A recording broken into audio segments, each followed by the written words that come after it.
نزیکبوونەوەکانی ئەمریکا یاخود بڵین ئەو هەرجمونە زۆرەی ئەمریکا لە نێو خاکی عێراقا کە بەدی دەکرێت وەکو وڵاتێکی ڕۆژئاوایی ناوبەناو و لەم ساڵدا زیاتر هەستی پێ دەکرێت و بە تایبەتی لە کابینەکەی جۆ بایدندا نزیکبوونەوەیکی زۆر هەنگاوێکی زۆر استراتیژیەتێکی زۆری ئەمریکا لە نێو عێراقدا ناوبەناو بەدی دەکرێت. دیارە لەگەڵ ئەو سەردانانەی کە بەردەوامی بینومانە لە ماوەکانی ڕابردوودا لە پرسیاوانی ئیداری ئەمریکا بۆ عێراق ئەنجامیان داوە و دوێنێش بە سەردانێکی فەرمی ئەنتۆنیۆ گۆتێرێس سکرتێری گشتی نەتەوەی گرتوەکان گەیشتە بەغداد لەگەڵ سەرۆکۆمار وەزیری دەرەوەی عێراق و هەروەها سەرۆکوەزیرانی عێراق کۆبەوە هەردوێنێش لەگەڵ سەرۆک باڤڵ جەلال تاڵەبانی سەرۆکی یەکێتی نیشتیمانی کوردستانە دەرکەوت. دیارە بەدەر لەو سەردانە فەرمی بۆ بەغدا وا بڕیارە کە هەر ئەمڕۆ سکرتێری گشتی نەتەوەی گرتوەکان بگاتە هەرێمی کوردستان لەسەر ئەجندای ئەم سەردانە زۆرانی ئەمریکا لە ئێستاە بۆ عێراق بۆچی دەگەڕێتەوە کە دەڵین لە ئێستاە مەبستمان لەم کابینە نوێی حکوومەتی عێراق کە پێکێنرا و پێکاتوە کە ڕوبەڕووی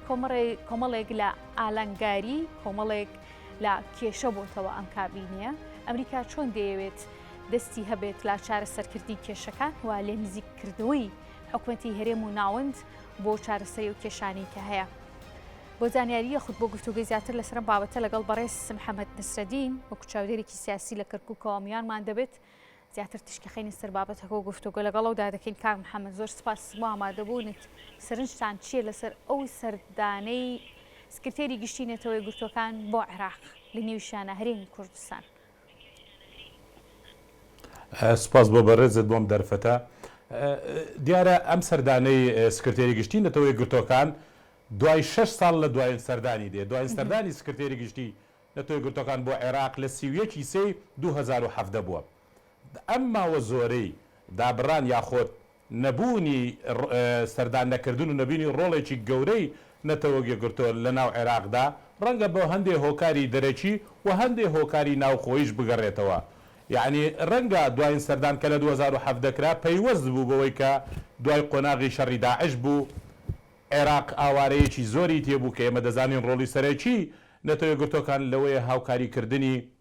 ئاوارەکان بێ یاخۆت و لەو سەردەمەدا بەزەقی ئەو کاتەش گۆتێرەس باسی لەوە کرد ئێمە هاتوین هاوکاری ئاوارەکان کەین هاوکاری عێراقیەکان کەین لە قۆناغی دوای شەڕی داعش بۆ ئاشتەوایی هاوکاری عێراقیەکان کەین بۆ چۆنێتی دووبارە بندیاتنانەوەی. بەڵام ئەم سەفەرەی ئەم جارەی گۆتێرێس هەر لە مەتار بەسەرەکی دەڵێ ئێمە هاتوین بۆ پاڵپشتیکردنی عێراقیەکان و دام و دەستگا دیموکراتیەکانیان و وتەبێژی نەتەوەی گرتوەکانیش دەڵێ ئێمە هاتوین بۆ پاڵپشتیکردنی پرۆسەی ئاشتی لە عێراق و مافی مرۆڤ و گەشەی پەرەپێد ئەو گەشەی کە لە عێراقدایەوە و بەردەوام بوون بەو گەشەی کە لە عێراقدا هەیە کە لە بەتایبەتی لە پرسی دیموکراسی و مافی مرۆڤ. بۆچی بە دیاریکراوی لەم ئەم ساتەیە ئەم پرسە دەوروژێنن ئەم پشتیوانیانە بۆ عێراق دەرەبڕن؟ دیارە یەکێ لە هۆکارەکان ئەوەیە ئێمە دەزانین پرۆسەی سیاسی لە عێراقدا لە چەند ساڵی ڕابردوودا پرۆسەیەکی ناجێگیر بوو لە دوای هەڵبژاردنەکانی 2010 و حکوومەتەکەی بەڕێز عادل عەبدولمەهدی بینیمان لە دوای ساڵێک تووشی کێشەی خۆپیشاندان بوو ئەو حکوومەتە ئەوە بوودەسی لە کار کێشایەوە ماوەی 2 ساڵ زیاترش ئێمە بەدەست حکوومەتێکەوە بوون کە حکوومەتی کاربەڕێکەر بوو خاوەن هیچ ئەجندایەکی تایبەت نەبوو و نەشی ئەتوانی هیچ بەرنامەیەک داڕێژێ بۆ عێراق. ئێستا دوای ئەوەی کە لەو پرۆسە سیاسی و ئالانگاریە ئێستا عێراق سەرەتای ئەوەیە کە خاوەنی حکوومەتێ بێ ئەم حکوومەتە بەتایبەتی کە هەندێک هەڵوێستی نواندووە لە بەگژاچوونەوەی گەندەڵی و لە کرانەوەی بەرامبەر بە نەتەوەی گرتوەکان و بەرامبەر بە ئەمریکا و بەتایبەتی پیلاندانان بۆ بەگژاچوونەوەی گەندەڵی و چاکسازی ئابووری ئەمانە وای کردو کە دووبارەوە ئەبێ ئەوەش بزانین کە سەردانەکەی سکرتێری گشتی نەتەوەی گرتوەکان لە سەرداخوازی عێراق خۆی بووە. بەڵام پێم وایە نەتەوەی گرتوەکانش پێی وایە ئەم حکوومەتەی عێراق ئەم هەنگاوانە بنێ ڕەنگە عێراقش ببێتە ناوچەیەکی کاریگەر بۆ ئەوەی لە عێراقشەوە بتوانن ڕۆڵ ببینن بۆ کەمکردنەوەی یاخۆ چارەسەرکردنی کێشەکانی ناوچەکە. ئەمە لەو بوعدەوە کە لەو ڕەهەندەی کە سەردانەکەی بۆ عێراق لە نێویشیاندا سەردانی ئەنتۆنیۆ گوتێرێس بۆ هەرێمی کوردستان بەدەر نییە و هەر دیارە ئێستاش گەشتە ڕاستەوخۆ گەشتە فڕۆکەخاینی دەوڵەتی هەولێر و دیارە ئەم سەردانە فەرمی کاک محەممەد دواتر دەگەڕێم وڵات بۆ پرسیارەکان بەڵام پێم خۆشە سەرەتا ئەو وێنانە بگوازینەوە کە لەسەر شاشی کورسات نیوز دەردەکەوێت ڕاستەوخۆی گەیشتنی سکرتێری گشتی نێتەوەی گرتوەکانە بۆ پایتەختی هەرێمی کوردستان کە ڕاستەوخۆ سەرۆکێرێمی کوردستان پێشوازی لێ دەکات دیارە لە پاژەوەی ئەنتۆنیۆ گەتێرس سکرتێری گشتی نێتەوەی گرتوەکان دوێنێ بە سەردانێکی فەرمی گەشتە بەغداد لەگەڵ سەرۆک کۆماری عێراق دکتۆر لەتیف ڕەشید و هەروە وەزیری دەروی عێراق و دواتریش لەگەڵ سەرۆک وەزیرانی عێراق و سەرۆک باڵ جەلال تاڵەبانی و چەند لێپرسراوێکی دیکە لە نێو عێراقدا دەرکەوت و هەر ئەمڕۆژ بەو سەردانە فەرمیە گەشتۆتە هەولێر و هەرێمی کوردستان دیارە ئێستا لەلایەن سەرۆکێرێمی کوردستانەوە پێشوازی لە سکرتێری گشتی نێتەوەی گرتوەکان لە فڕۆکەخانەی نێودەوڵەتی هەولێر دەکرێت و دیمەنانیشی کە دەیبێتن ڕاستەخۆی گەیشتنی ئەنتۆنیۆ گەتێرس سکرتێری گشتی نێتەوەی گرتوەکانە بۆ هەرێمی کوردستان دیارە دەیبینین کە لێپرسراوانی ئیداری و حکومی لە پێشوازی کردنی ئەنتۆنیۆ گەتێرسن بۆ پایتەختی هەرێمی کوردستان کەوا بڕیارە لەگەڵ بەرپرسانی حیزبی و لەسەر ئاسی حکمیش بە هەمان شێوە کۆبێتەوە دانستان و گفتوگۆی هەبێت دیارە ئەم سەردانانەی کەسانی پەیوەندیدار کەسانی سیاسی و ئیداری ئەمریکا بۆ هەرێمی کوردستان بە بەردەوامی با سەردانێکی ئامانجدار بە سەردانێکی گرنگ وەسف دەکرێت بینیمان لە ماوەکانی ڕابردوشدا لە پرسراوانی رووسیامان بینی لە پرسراوانی چەند لێ پرسرا و بەرپرسێکی دیکەی ئەمریکامان بینی کە سەردانی عێراق و هەرێمی کوردستانیان کردبوو لە نوێترینیشیاندا سەردانەکەی ئەنتۆنیۆ گەتێرێزە سکرتێری گشتی نێتەوەی گرتوەکان بۆ هەرێمی کوردستان و ئەوەشی کە دەیبێنن ڕاستەوخۆی فڕۆکەی تایبەتی UN کە سکرتێری گشتی نێتەوەی گرتوەکان گەشتە فڕۆکەخانەی نێودەوڵەتی هەولێر پایتەختی هەرێمی کوردستان و لەلایەن لێپرسراوانی ئیداری هەرێمی کوردستانەوە پێشوازی لێ دەگرێت و وا بڕیارە کە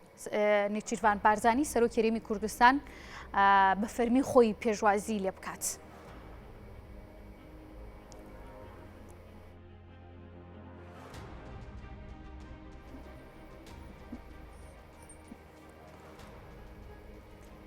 دیارە ئەو وێنانەی کە دەیبینن ڕاستەوخۆی بەڕێککەوتنی سەرۆکی هەرێمی کوردستانە بۆ پێشوازیکردن لە سکرتێری گشتی نێتەوەی گرتوەکان بۆ هەرێمی کوردستان و لا فڕۆکەخانەی نێودەوڵەتی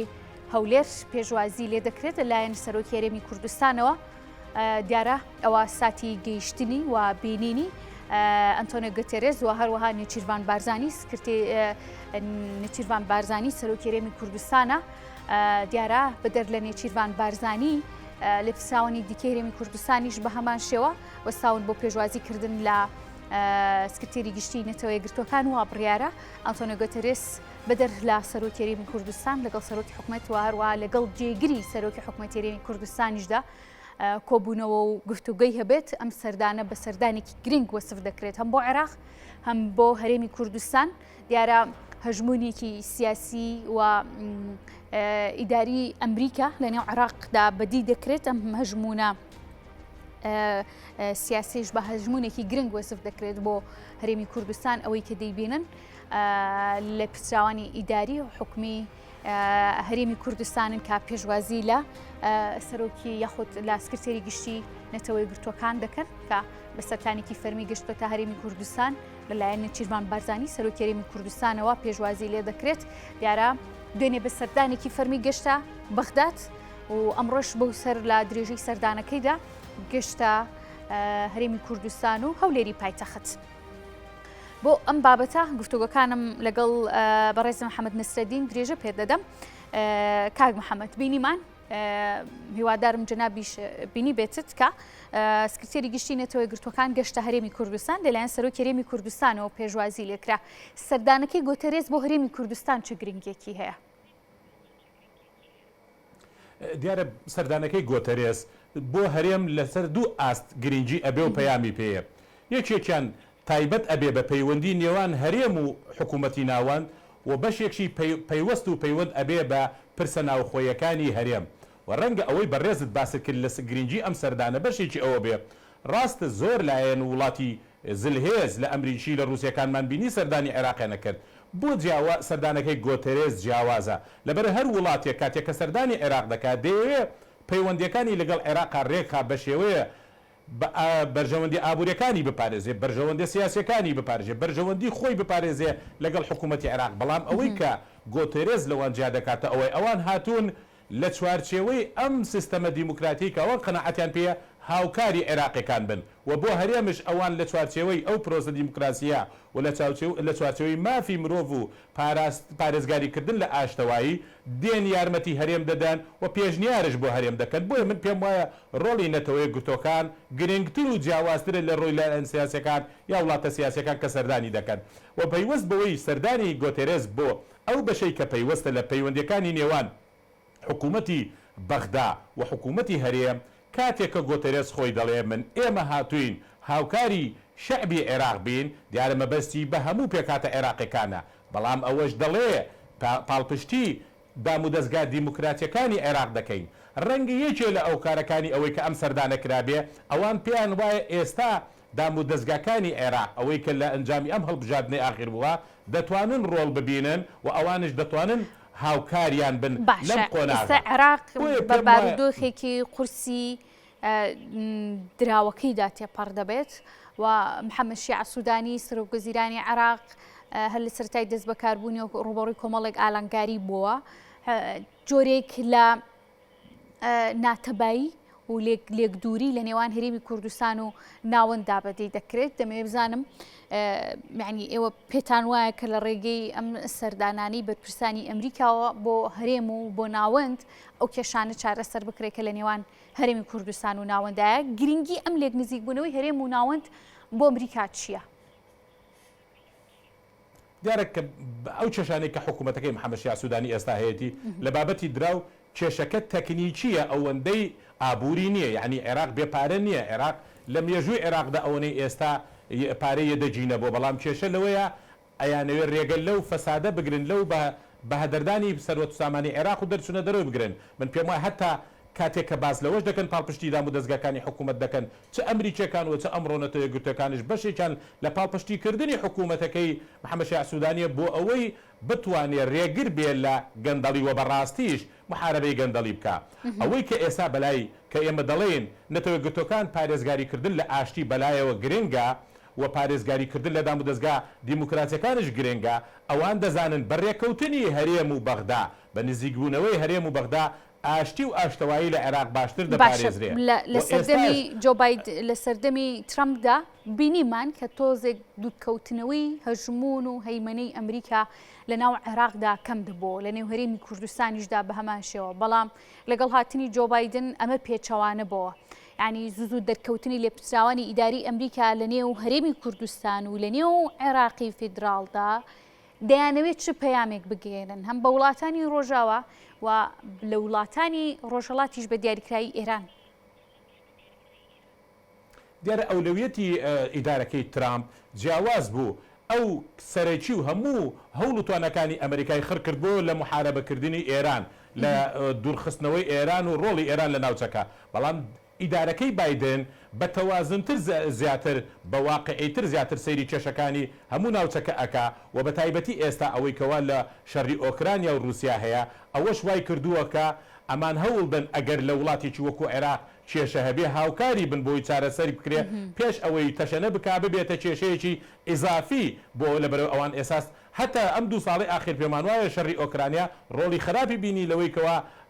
هەندێک بەهەستکەین بەوەی کە نەوەتەوە کورتەکانش بەسایی شەڕی ئۆکرانیا و دوورکەوتۆتەوە لە عێراق بەڵام ئێستا پێم وایە هەم ئەمریکا و هەم نەتەوەی گرتوەکانش دەیانێت ئەو کێشانی ئەمڕۆ لە عێراقی هاوکاری چارەسەرکردنی بن چ ئەوەی لە بینی حکوومەتی بەغدا و حکوومەتی ناوەندەیە و چ ئەوەی کە ئەم حکوومەتەش هاوکاری بن بۆەوەی لە حکوومەتێکی شلۆق و بێتە حکوومەتێکی جێگیری مستەقر خاوەن بەرنامەیەک بۆ دژایەتیکردنی گەندەڵی بۆیە ئەوان لەم دقەیە لەم ئانوساتەدا نەتەوەی گرتوەکان و ئەمریکاش پێویستیان بە کێشەی زیاتر نییە لە ناوچەکە بە تایبەتی لە عێراق لەبەرەوەی کاتێک کە کێشەکانی عێراق قوڵتر بێتەوە ڕوبەڕووی شەڕی ناوخۆ بێتەوە ئابوورەکەی تووشی داڕمان بێ هەرێم و بەغدا بگات پەیوەندیەکانیان بگاتە ئاسی لێکترازان ئەمە وا دەکات ڕۆڵی نەتەوە گرتوەکان لە چارەسەرکردنی کێشەکانی ئۆکرانیا و کێشەکانی کە تووشی ئاستەنگی زۆر گەورە بێ بۆیە ئەوان ئێستا ئەی سەبارەت بە چارەسەری کێشەکانی ئەوەی کە لە هەرێمی کوردستانە بەدی دەکرێت لە نێوان حیزبەکان ناکۆکن لەسەر کۆمەڵێک فرس کۆمەڵی کێشەی سیاسی ئیداری لە نێو